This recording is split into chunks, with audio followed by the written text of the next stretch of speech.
Ayan, ako lang mag-isa dito. Nag-inquire ng venue sila Sharon. Kasama si Winter, saka si Tep. Kaya ako na mag-isa. Hindi na ako sumama kasi may gagawin pa ako. Saka nakakatamad lumabas talaga. At least, dito sa bahay may magagawa ka pa. Di ba? Naghuhugas lang ako ng pinggan. Ito lang naman ang mga ginagawa ko dito.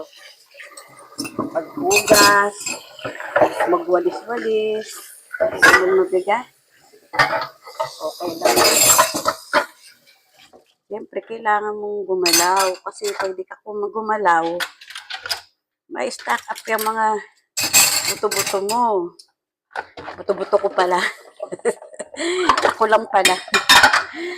Ayan. Ito ginagawa ko bago ko maghugas, inaano ko muna sila para tuloy-tuloy yung pagsasabon, tuloy-tuloy lahat para mas maganda. Kasi unahin ko dito sabunin yung baso, kutsara, tinidor, pinggan, tapos saka na yung mga iba. Ganyan ang technique sa paghuhugas. Kailangan unahin mo yung baso, kutsara, tinidor kasi yan yung dumidikit sa mga bibig natin. Kaya kailangan malinis yung sponge. Yan, linisin muna natin. Kasi para mabilis. Yan, nilinis ko to kasi dito ako maglalagay ng sabon. Kasi pagka maaksaya sa sabon, pagka yung kada kuskus, kuha ng sabon.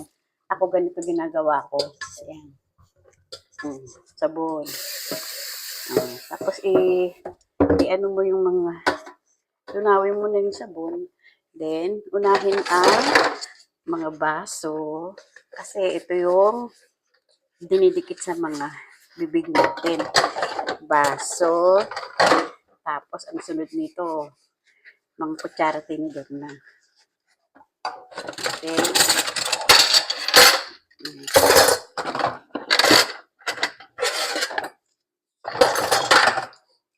Makulimlim ang panahon, kaya nakakatamad kumilos. Kundi lang siyempre, makikisama ka kahit sabihin mo hindi ka naman pinapakilos dito sa bahay. Saka parang hindi ako sanay ng may nakikita akong dito sa lababo. Mga nakatambak. Saka kahit noon pa, dito talaga ako lababo ko. Lababo talagang target ko. Kasi si Bong ang taga-luto. Akong taga-hugas. Ganun ba? Nung kami na lang dalawa ni Bong. Yan. Tapos, maliit lang kasi lababo nila Kaya dinidiskartehan na lang. Kasi kung hindi, tambak-tambak to. Mahirap ng hugasan. Bagay, ilan lang naman kami dito. 3 lang kami na adult. Tapos, isang bata. Doon kala Hershey kasi may dishwasher machine.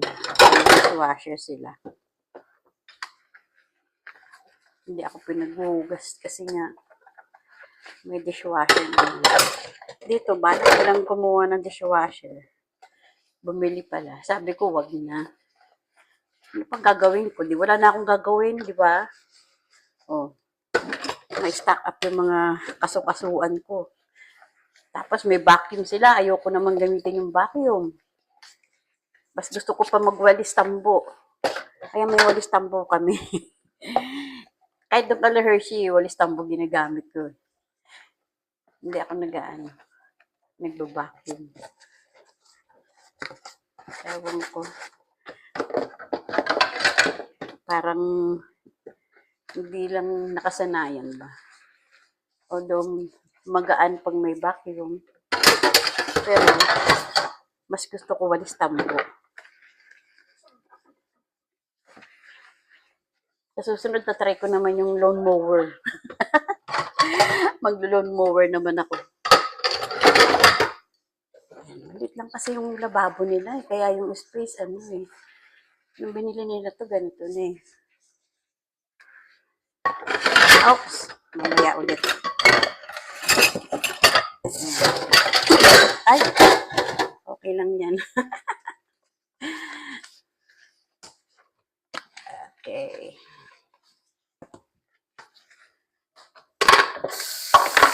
Magla-live sana ako. Sabi ko parang ayoko mag-live. Ano na lang ako, mag-video na lang ako.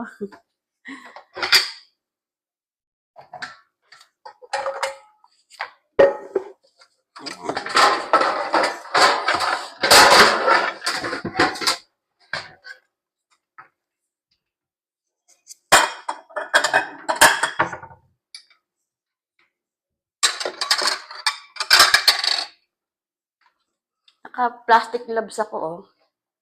Kasi itong dito sa kanang kamay ko, may ano, allergy kasi ako sa sabon dito, matapang. Kaya nag-gloves ako. Kasi pag wala akong ganito, magkakasugat ang kamay ko. Dito lang naman sa kanan, hindi ko alam kung bakit. Ito sa kaliwa, hindi naman. Okay naman dito sa kaliwa.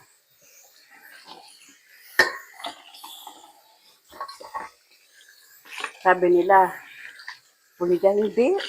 Kasi kung puniga, di sana. Di ba? Alam ko kasi paayo. Sa paa tumutubo yung mga punggal. Ano to? O kaya minsan, iniisip ko baka mataas yung sugar. No? Mataas yung sugar ko. Kasi ganun daw yun eh. Ay, pucha. Ano ba yan? Sorry naman.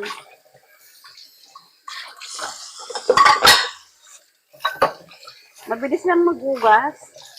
Gusto. Nalilibang nga ako sa paghuhugas. Ewan ko ba, bagay kasi pag mga bata talaga, tamad maghugas.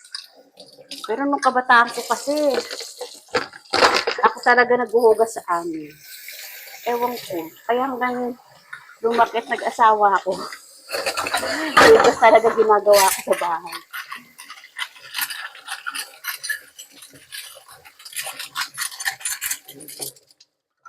Diba? Bilis-bilis lang. Mabilis lang ako maghugas. Lalo na malakas naman yung tubig. O, hindi naman na-interrupt. Tapos na.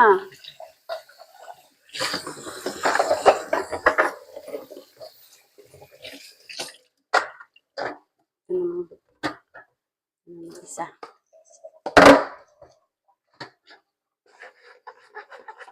Ito kasi mamantika, kaya hinuli ko. Tapos, after nyan, lagyan ko ulit siya ng dishwashing soap. Para yung mantika, mawala. Mas matapang.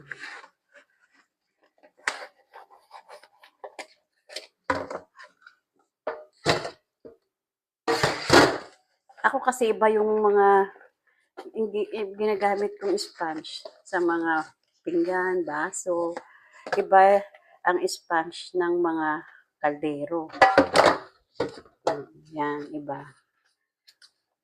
Para walang walang mga mantika.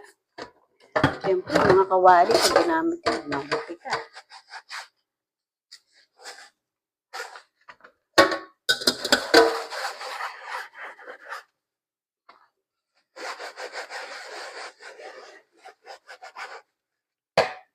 Yan. Tapos nito, dede naman. Yung hugasan nito. Matik na yan. Pag may hugasan na dede si Winter. After ko maghugas ng mga sangkapan, dede naman ni Winter.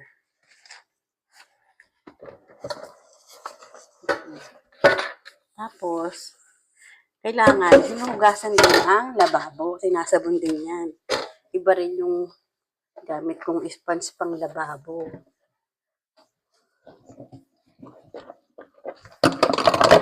Ayan.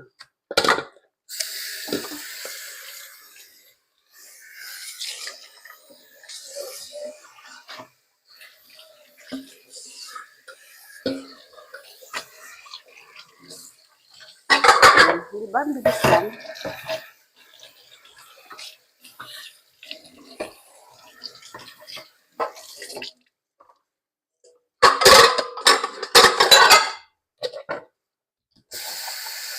Para lang tayong maglalaro. Exercise pa sa mga braso. Tulad ko na natutulog na yung mga braso. Ano po? Ang hirap na nga. Kala ko nga magkaka-frozen shoulder ako eh. Kasi sa taba ba? Taba ko na kasi. Nataba na naman ako. Hindi naman ako ganun kalakas kumain. Mahina na nga ako kumain ngayon. Ayan. Diba?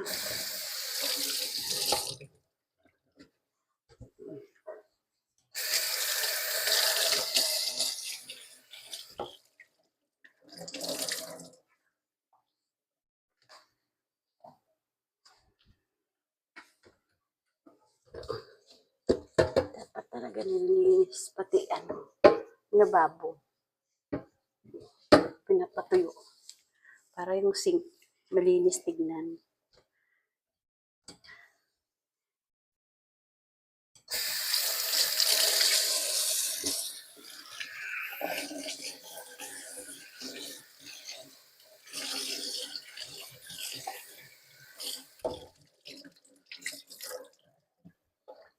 Noon nga, nung bata ako, naranasan ko nga magugas ng yung walang gripo. Kasi nga, pag nawawalan ng tubig, di ba dyan naman sa Pinas minsan nawawalan talaga ng tubig. Bata pa ako nun. Ayaw ko talaga magugas pagka ganyang ay, walang yun. Ayoko talaga magugas basta ganyang yung walang gripo. Sabi ko, pagugasin nyo na ako ng marami. Basta may gripo, may tubig sa gripo. Ayoko yung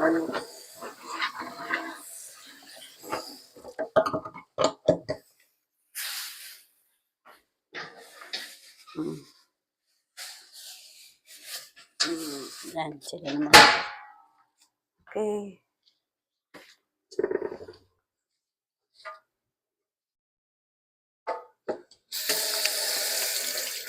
Ang higpit naman kasi nila magdara ng baby. Dito ako nahihirapan magbukas eh. Mamaya ako natuhugasan. Okay, at least na ko lang yung mga hugasan.